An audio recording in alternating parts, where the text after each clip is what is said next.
আসসালামু আলাইকুম। আমাদের কাঁঠাল গাছে কত নিচে কাঁঠাল ধরেছে দেখুন। এই কাঁঠালগুলো এখনো অনেক ছোট আছে। কাঁঠালগুলো বড় হলে এই কাঁঠালগুলো মাটি স্পর্শ করবে। ছোট কাঁঠালগুলোকে এঁচড় বলে। আজকে আমি আপনাদেরকে এঁচড় ভাজি করে দেখাবো। এর জন্য এখান থেকে একটি এঁচড় কেটে নেব। এঁচড় কেটে নিয়েছি। এঁচড় কাটার পরে এখান থেকে অনেক কষ বের হচ্ছে। এর কষ পড়া বন্ধ হলে এটা কেটে নেব। এঁচড় কেটে নিয়েছি।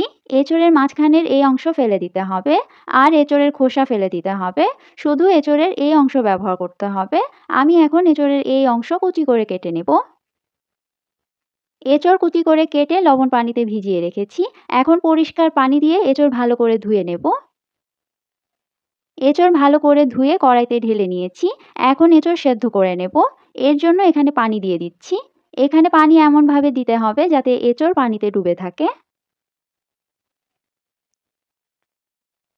এখানে ১ চামচ লবণ দিয়ে দিলাম। এখন এখানে ১ চামচ হলুদ গুঁড়ো দিয়ে দেব। এখন এঁচড় সেদ্ধ করে নেব।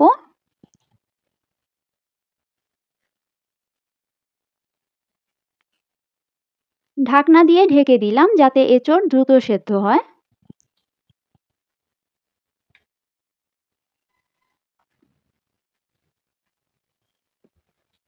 দশ মিনিট পরে ঢাকনা খুলে দিলাম। এখন দেখি এঁচড় সেদ্ধ হয়েছে কিনা।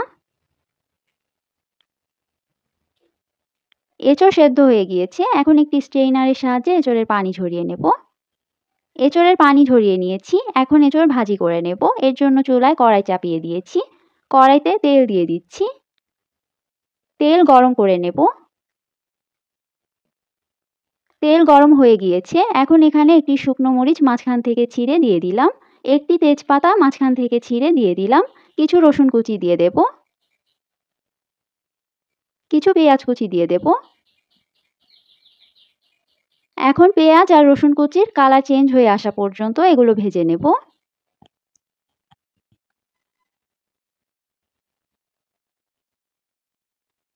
পেঁয়াজ আর রসুন কুচির কালার চেঞ্জ হয়ে গিয়েছে। এখন এখানে ১ চা চামচ ধনে গুঁড়ো দিয়ে দেব।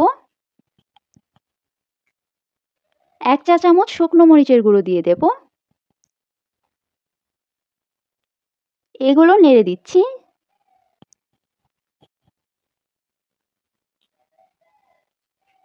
এখন এখানে সামান্য পরিমাণে লবণ দিয়ে দেব আর সামান্য পরিমাণে পানি দিয়ে দেব। এখন মশলা কষিয়ে নেব। মশলার ওপরে যখন তেল ভেসে উঠবে তখন বুঝতে হবে মশলা কষানো হয়ে গিয়েছে।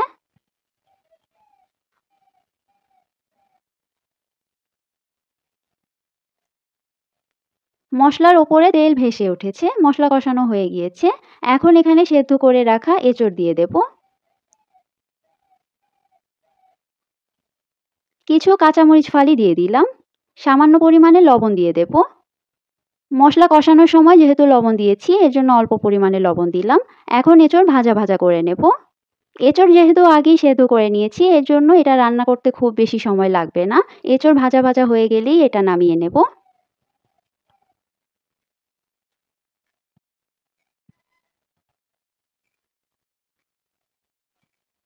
এঁচড় ভাজা ভাজা হয়ে গিয়েছে। এখন সবশেষে এখানে ১ চামচ ভাজা জিরার গুঁড়ো দিয়ে দেব। এখন সবকিছু ভালো করে মিশিয়ে নিলেই এঁচড় ভাজি সার্ভ করার জন্য রেডি হয়ে যাবে।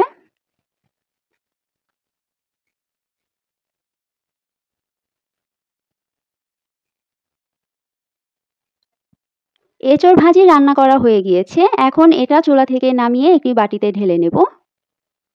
এই এঁচড় ভাজি ভাত বা রুটির সাথে খেতে দারুণ লাগবে। আপনারাও একবার ট্রাই করে দেখতে পারেন। আজকের মতো আমি এখানেই বিদায় নিচ্ছি। আল্লাহ হাফেজ।